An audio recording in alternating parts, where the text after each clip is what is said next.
tapat, matatag at maaasahan balitang tama at totoo lamang dito sa Pilipinas Network. Magandang araw sa ating mga kababayan sa Pilipinas at sa buong mundo. Huwag kalimutang pusuan ang video, sumubaybay at pindutin ang patingaw upang lagi kayong updated sa balita. Simulan na natin. Isang matinding banta sa pandaigdigang ekonomiya at seguridad ang muling umuusbong sa gitnang silangan. Nagbabala ang militanteng grupong Houthi sa Yemen na handa nilang isara ang estratehikong Bab el-Mandeb Strait na itinuturing na isa sa pinakamahalagang daanan ng langis sa buong mundo. Ang hakbang na ito ay direktang tugon sa lumalalang labanan sa pagitan ng Iran, Amerika at Israel na nagbabantang magpasiklab ng mas malawak na digmaan sa rehiyon. Ayon kay Houthi Deputy Information Minister Mohammed Mansour nitong Marso 2026, ang pagharang sa Bab el-Mandeb ay isang opsyon ng Yemen kung magpapatuloy ang agresyon laban sa Iran at Lebanon. Sinegundahan ito ni Ali Akbar Velayati, isang mataas na tagapayo sa pinunong espiritual ng Iran, na nagsabing ang kipot na ito ang susunod na Strait of Hormuz na kayang paralisahin ang pandaigdigang kalakalan sa isang iglap lamang. Ang Bab el-Mandeb Strait ay may lapad na humigit kumulang 20 milya, ngunit isa ito sa pinakamahalagang daanan patungo sa Red Sea mula sa Indian Ocean. Napakahalaga ng rutang ito dahil dito dumadaan ang malaking bahagi ng langis na ibinibiyahe sa karagatan patungong Asya, Europa at Hilagang Amerika. Ang anumang pagkaantala rito ay maaaring magdulot ng agarang krisis sa supply ng enerhiya sa buong daigdig. Hindi lamang ito pananakot sa salita. Noong ika-28 ng Marso, opisyal nang pumasok ang mga Houthi sa digmaan laban sa Estados Unidos at Israel sa pamamagitan ng pagpapakawala ng isang ballistic missile patungo sa teritoryo ng Israel. Nangako ang grupo na hindi sila titigil sa pag-atake hanggat hindi natatapos ang karahasan sa lahat ng prente ng paglaban, na lalong nagpagulo sa sitwasyon sa gitnang silangan. Sino nga ba ang mga Houthi at gaano kalakas ang kanilang puwersa? Formal na kilala bilang Ansar Allah, ang grupong ito ay nagmula sa Hilagang Yemen at kasalukuyang sumasakop sa isang katlo ng lupain ng bansa kung saan nakatira ang 2 katlo ng populasyon nito. Nakaugat ang kanilang kilusan sa Zaydism, isang natatanging sangay ng Shiite Islam na sinusunod ng malaking bahagi ng populasyon ng Yemen. Nagsimula ang kanilang pag-aalsa laban sa kinikilalang pamahalaan ng Yemen noong 2011 na humantong sa pagpapatalsik sa gobyerno noong 2014 sa kabila ng suportang militar mula sa koalisyong pinamumunuan ng Saudi Arabia. Hanggang sa kasalukuyan, patuloy ang digmaang sibil sa Yemen kung saan ang mga linya ng labanan ay nananatiling nakapako habang ang pamahalaan ng mga Houthi sa Sanaa ay tanging Iran lamang ang kumikilala. Kilala ang mga Houthi sa kanilang radikal na paniniwala at sa kanilang tanyag na islogan na hango sa Rebolusyong Iran. Ang Diyos ay dakila, kamatayan sa Amerika, kamatayan sa Israel, sumpa sa mga Judyo, tagumpay sa Islam.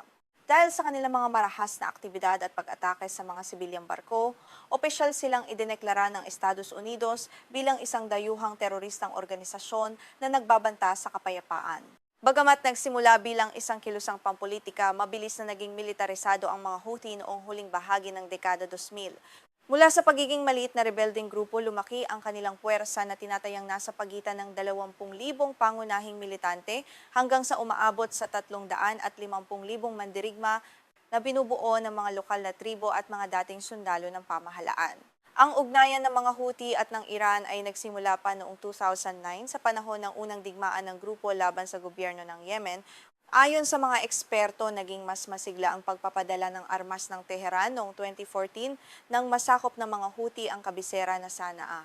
Ang pakikialam ng Saudi Arabia na mortal na kaaway ng Iran sa rehiyon ang lalong nagtulak sa Tehran na palakasin ang suporta sa mga rebelding Houthi.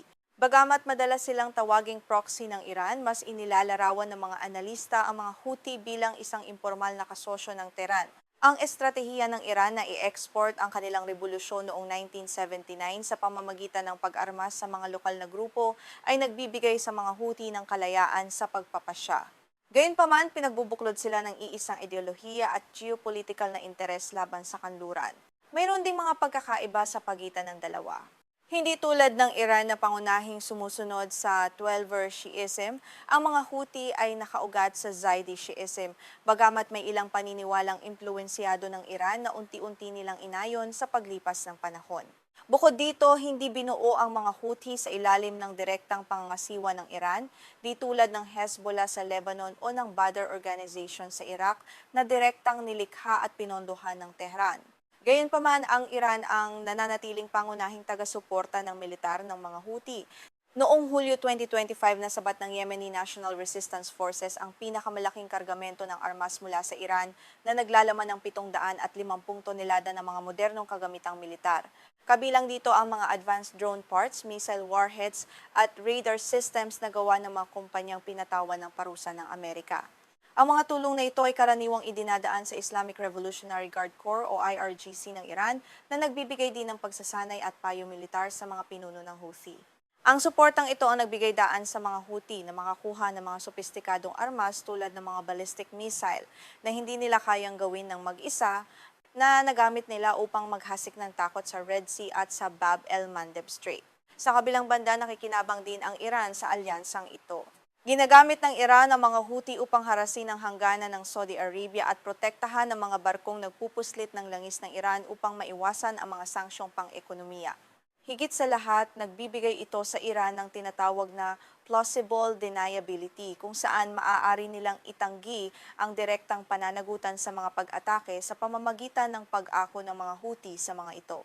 Matatandaang matapos magsimula ang digmaang Israel-Hamas noong Oktubre 2023, naging marahas ang pag-atake ng mga Houthi sa mga barkong may kaugnayan sa Amerika at Israel sa Red Sea bilang pagsuporta sa mga Palestino. Ang mga pag-ataking ito ay nagdulot ng malaking pinsala sa pandaigdigang kalakalan at nagpilit sa maraming kumpanya ng pagpapadala na umiwas sa ruta na nagpataas sa presyo ng mga bilihin sa buong mundo.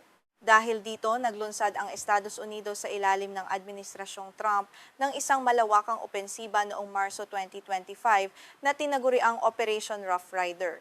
Sinalanta ng puwersang Amerikano at Brito ng higit 800 target ng Houthi sa Yemen, kabilang ang mga radar system, air defense, at mga imbakan ng missile na ginagamit sa pag-atake sa mga komersyal at militar na barko sa karagatan.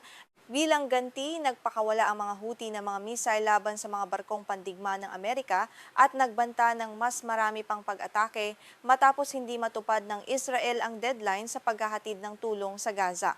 Bagamat nagkaroon ng pansamantalang tigil putukan noong Mayo 2025 sa pamamagitan ng diplomasya, nanatiling marupok ang kapayapaan dahil sa patuloy na hinala at lihim na pag-armas sa mga militante.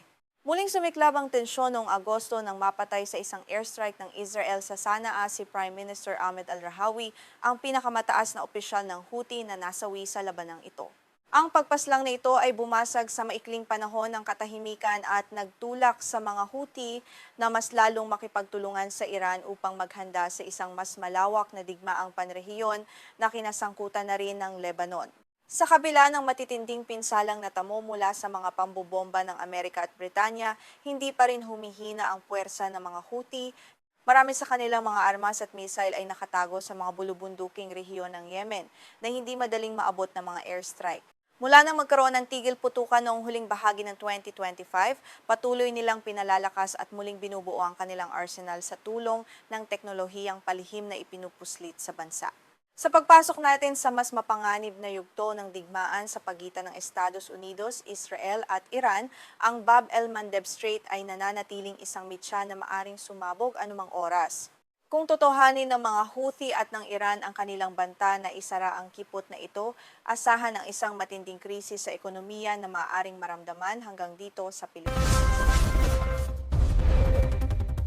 Isang matinding babala ang opisyal na ipinaabot ng bansang Russia sa United Kingdom kung saan hayagang binalaan nito ang London na magbabayad ng napakalaking halaga sa malapit na hinaharap.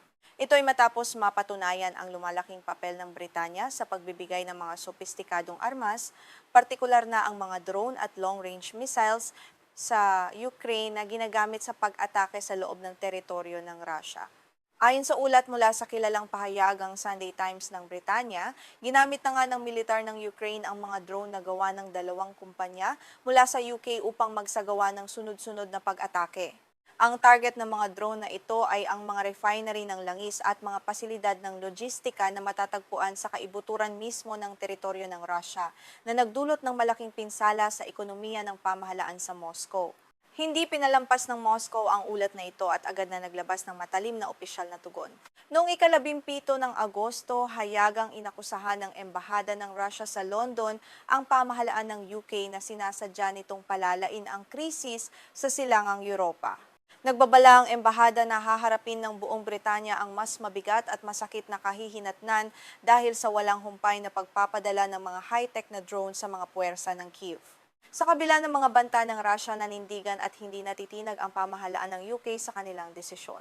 Nagpahayag ang mga opisyal ng Britanya kabilang ang mga lokal na pinuno tulad ni Mayor Andy Burnham na mananatiling 100% ang suporta ng kanilang bansa sa Ukraine.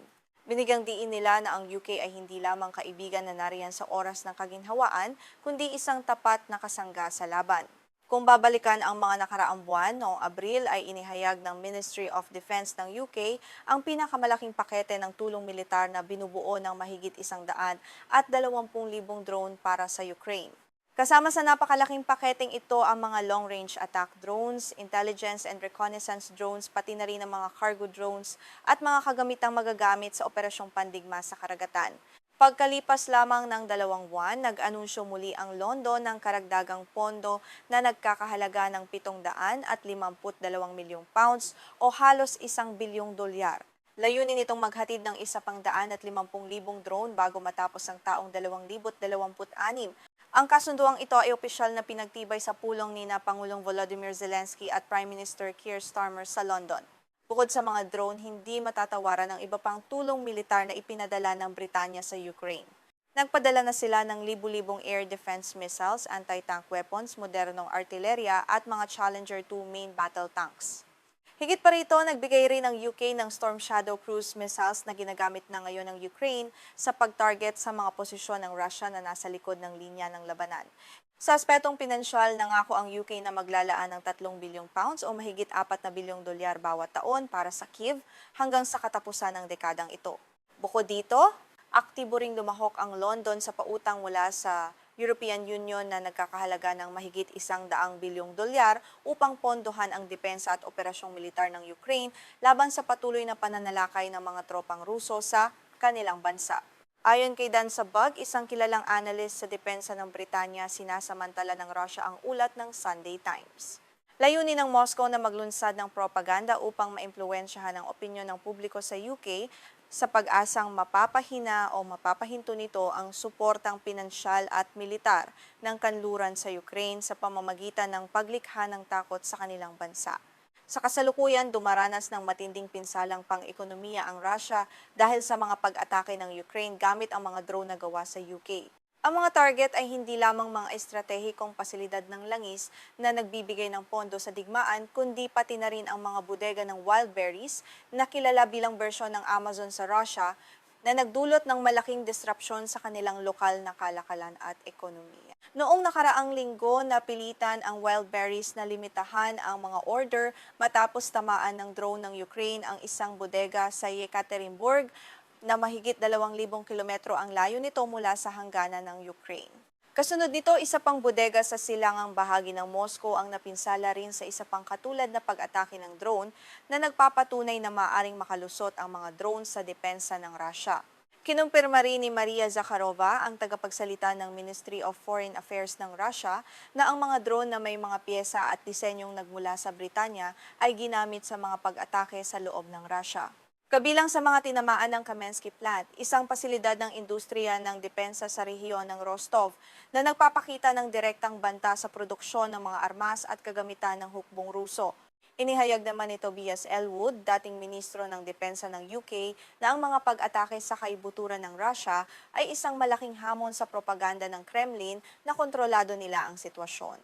Ang mga operasyong ito ay hindi lamang nagpapakita ng kahinaan ng depensa ng Russia, kundi nagdudulot din ng malaking pagbawas sa kanilang kita mula sa pagbebenta ng langis na siyang pangunahing makina ng kanilang ekonomiya. Ayon naman kay Tim Willasey, isang eksperto mula sa Royal United Services Institute o RUSI, malamang na noon pang magsimula ang digmaan noong Pebrero ng taong 2022 ay naghanda na ang Russia ng iba't ibang antas ng ganti laban sa UK at iba pang miyembro ng NATO. Ang mga planong ito ay unti-unting ipatutupad depende sa tindi ng suportang ibinibigay ng mga bansang ito sa Kyiv. Ipinaliwanag ng eksperto na ang pinakabagong banta ng Russia na pagbayarin ng mahal na halagang UK ay bahagi ng mga nakaplanong hakbang na ito. Ito ay bunsod ng lumalaring sitwasyon at mga kabiguan na nararanasan ng militar ng Russia sa digmaan. Gumagamit sila ng pananakot upang pigilan ang suporta ng mga kaalyado at upang pagtakpan ang sarili nilang mga kahinaan sa harap ng kanilang sariling mamamayan. Paano nga ba maaring gumanti ang Russia sa UK? Ayon kay Andrei Fedorov, dating vice-ministro ng ugnayang panlabas ng Russia, maaari nang ituring ng Moscow ang London bilang isang direktang kalahok sa digmaan dahil sa tindi ng tulong nito sa Ukraine. Binigyang diin niya na may karapatan ng Russia na atakihin ang anumang bansa na nagbibigay ng armas sa kanilang kaaway at hindi niya inaalis ang anumang marahas na senaryo. Sa pananaw naman ni Federica Marcy, isang analyst mula sa Al Jazeera, maaaring piliin ng Russia na targetin ang mga interes ng militar o intelihensiya ng UK sa ibang bansa upang maiwasan ang direktang digmaan sa Europa. Bukod dito, maaari ring paigtingin ng Moscow ang kanilang mga cyber attack laban sa mga kritikal na infrastruktura ng Britanya bilang anyo ng asimetrikong paghihiganti na mahirap bakasin o patunayan. Naniniwala rin si Wilsey na maaaring magpatupad ang Russia ng mga diplomatikong hakbang tulad ng pagpapatalsik sa mga diplomat ng UK. Sa mas malalang sitwasyon, maaari nilang harangin o arestuhin ang mga barko at eroplano ng Britanya na nagpapatakbo malapit sa kanilang teritoryo sa ilalim ng paratang ng paglabag sa kanilang soberanya na magpapainit lalo sa tensyon sa karagatan at himpapawid. Sa telebisyon ng pamahalaan ng Russia, mas marahas ang naging panawagan ng host na si Vladimir Solovyov. Hinimok niya si Pangulong Putin na bigyan ng UK ng 3 araw na babala bago gamitan ng Poseidon nuclear torpedo. Ang Poseidon ay isang mapanirang sandata na sinasabing kayang magdulot ng napakalaking radioactive tsunami na gigiba sa mga baybay ng Britanya at lulunod sa bansa sa loob lamang ng ilang minuto. Bagamat pinalalabas ng ilang analyst na hindi gagamit ang Russia ng marahas na opsyong militar tulad ng Poseidon torpedo dahil sa takot sa ganti ng NATO, nagbabala pa rin si Tobias Ellwood na hindi dapat balewalain ang mga banta ng Moscow. Ang relasyon ng dalawang bansa ay nasa pinakamapanganib na antas ngayon at ang anumang maling pagkalkula ay maaring humantong sa isang malawakan at mapanirang digmaan.